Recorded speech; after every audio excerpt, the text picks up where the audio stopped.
Coming up on today's Airborne, the FAA receives unleaded fuel proposals. SkyCraft declares light sport compliance for their Minisport. And the Avidyne IFD540 reaches red label status.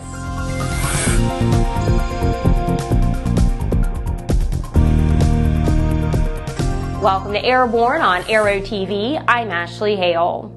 The FAA announced yesterday that it has received 10 replacement fuel proposals from producers Afton Chemical Company, Avgas LLC, Shell, Swift Fuels, and a consortium of BP, Total, and Hjelmco for further evaluation in the Piston Aviation Fuels Initiative. About 1 year ago, the FAA asked fuel producers to submit proposals for replacement fuels by July 1st of 2014. The goal is to identify, select, and provide fleet-wide certification for fuels determined to have the lowest impact on the general aviation fleet. The objective is for government and industry to work together to have a new unleaded fuel by 2018. There are approximately 167,000 general aviation aircraft in the United States that rely on 100 low-lead aviation gasoline for safe operation. The FAA will analyze the candidate fuels in terms of their impact on the existing fleet, the production and distribution infrastructure, their impact on the environment, their toxicology, and the cost of aircraft operations. In order to certify an aircraft as an SLSA, the manufacturer must first self-certify that it is in compliance with the industry consensus standards, and then the FAA will perform an audit to verify compliance. Last month, SkyCraft Airplanes declared to the FAA that its SD-1 Minisport is compliant with all ASTM specifications for light sport aircraft certification. SkyCraft now awaits an FAA audit, after which it will be able to make its first aircraft deliveries. The FAA has scheduled SkyCraft's audit for about 2 months from now. In preparation for production, SkyCraft has purchased a new factory and hangar at Provo Municipal Airport in Provo, Utah. The new facility will triple the production space from the current factory, allowing enough room to build 100 SD-1 Minisports per year. SkyCraft will be displaying a flying aircraft publicly for the first time at EAA AirVenture Oshkosh later this month. You're watching Airborne. We'll be back after these messages with more news in our feature of the day. ADS-B will be mandatory for most aircraft by 2020 in the United States, but you can benefit from ADS-B today with the Bendix King KT-74 Mode S transponder. The KT-74 meets the global mandates for ADS-B out when attached to a suitable WAAS GPS. Finally, the extraordinary story of the world-changing X-Prize space competition is being told and illustrated with hundreds of insider photos in Jim Campbell's colorful new book, Beyond the Blue. Journey with Jim as he flies formation with spaceships, plays in zero gravity, prepares rocket racers, and documents the amazing first decade of the personal space race. Available this summer. Get your advance order in now by checking out www.kindredspirit.com. Welcome back. If you have a story idea you'd like to suggest for Airborne, Aero-TV, our website, or our podcast, drop us an email to news-spy@aero-news.net.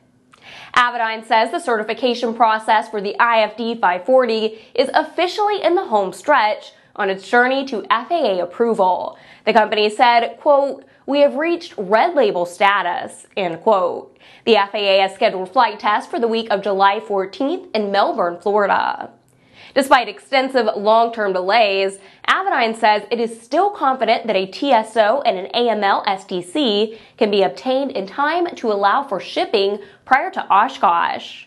Red Label marks the end of the early purchase program for the instrument, so all new aftermarket IFD540 sales will be exclusively through the company's dealer network. Avidyne has also launched a new $500 rebate program for the IFD540. The promotion is valid for units ordered through Avidyne authorized dealers between now and August 31st of this year.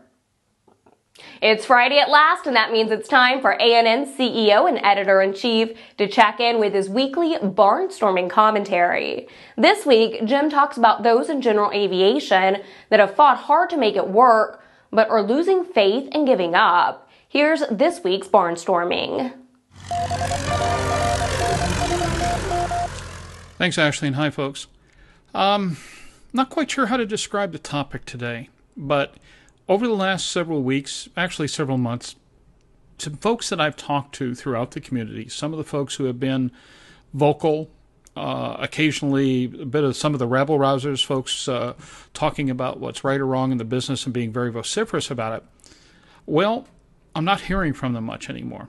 And getting back to some of these people, the reason I've gotten in regards to their silence has been stunning.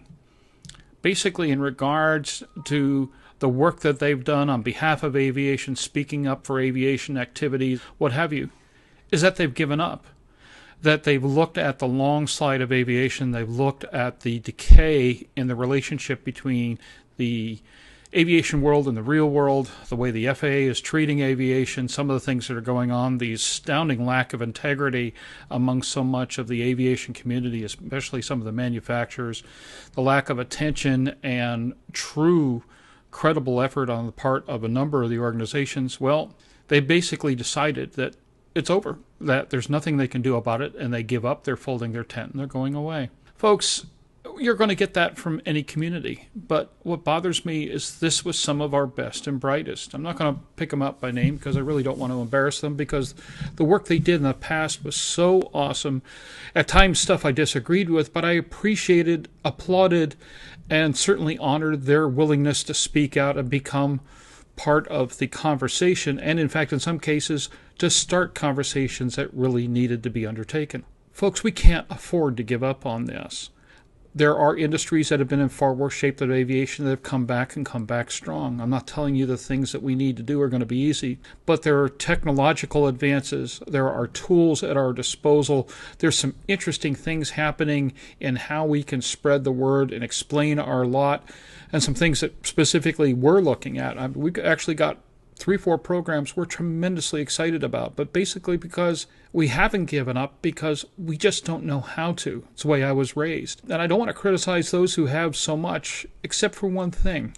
If you love this industry, if you appreciate what aviation has done for you, if you have any kind of sympathy for the next kid at the airport fence, even though the airport fences now are surrounded with barbed wire, speak up, be a part, don't give up. We have an amazing industry. It's an industry worth saving.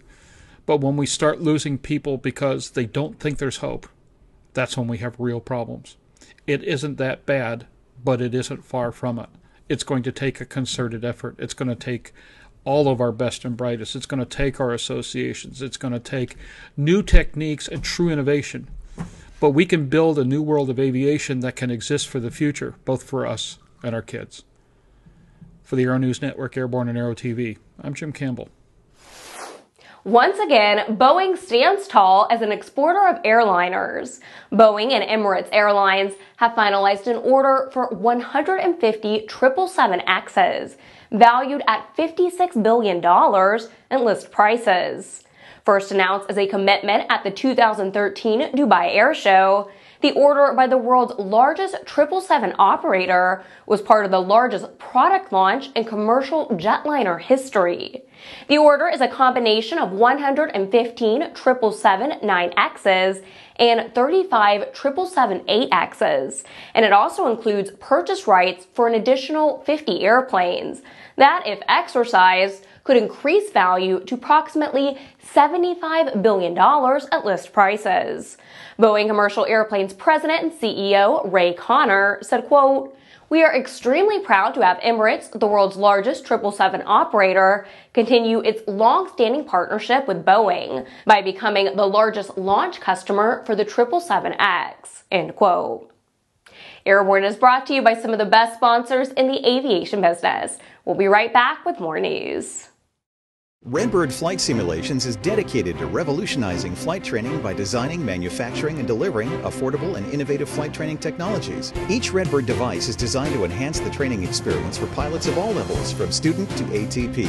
Redbird is quickly becoming the industry standard for flight training. Since Redbird introduced its revolutionary FMX in 2007, colleges, universities, and flight training operations around the world have integrated Redbird products into their curriculum. It's time to discover what Redbird can do for you. Join the migration. Welcome back. Apollo 11 astronaut Edwin Buzz Aldrin is turning to social media to get people involved in the 45th anniversary of man's first landing on the moon. It was July 20th, 1969, when Aldrin and Neil Armstrong touched down on the lunar surface. Aldrin has mounted a campaign to generate a conversation about the historic event using the hashtag Apollo45 and establishing a hashtag Apollo45 YouTube channel. The YouTube channel is the home of an anniversary video that features several notable celebrities talking about what the first landing on the moon meant to them. It's a really cool video. Aldrin is encouraging the public to upload their recollections of the day to various social media sites using the Apollo45 hashtag. He hopes that he can build momentum during this 45th anniversary and keep it going to the 50th anniversary, which is coming in 2019. Aldrin added, quote, "We need to start now." In February, the FAA issued a press release announcing that angle of attack indicators are eligible for certification under industry consensus standards, rather than traditional avionics certification rules. However, the issue needed clarification, and the EAA followed up by asking whether the FAA would permit AOA system installations as a minor alteration to spur widespread adoption of this technology. In late June, the FAA said that their policy is that AOA indicators are, quote, non-required equipment that provide a safety benefit, and if they are manufactured to appropriate industry consensus standards, these devices do not represent a major change to type design and do not require a supplemental type certificate for installation, end quote. The policy also allows the FAA to approve certain AOA system manufacturers' installation instructions, which allows the approved system to be installed as a major alteration in standard category aircraft without any additional engineering data. This clarification sets a positive tone for the installation of future consensus standard equipment on type certificated aircraft. Well, that's our program. Remember to get comprehensive, real-time, 24/7 coverage of the latest aviation and aerospace stories at aero-news.net. Remember, Airborne is streamed 3 times a week and is always online. Join us every Monday, Wednesday, and Friday for a new edition. And by the way, now we're only 16 days out from Oshkosh. I'm Ashley Hale. Thanks for watching.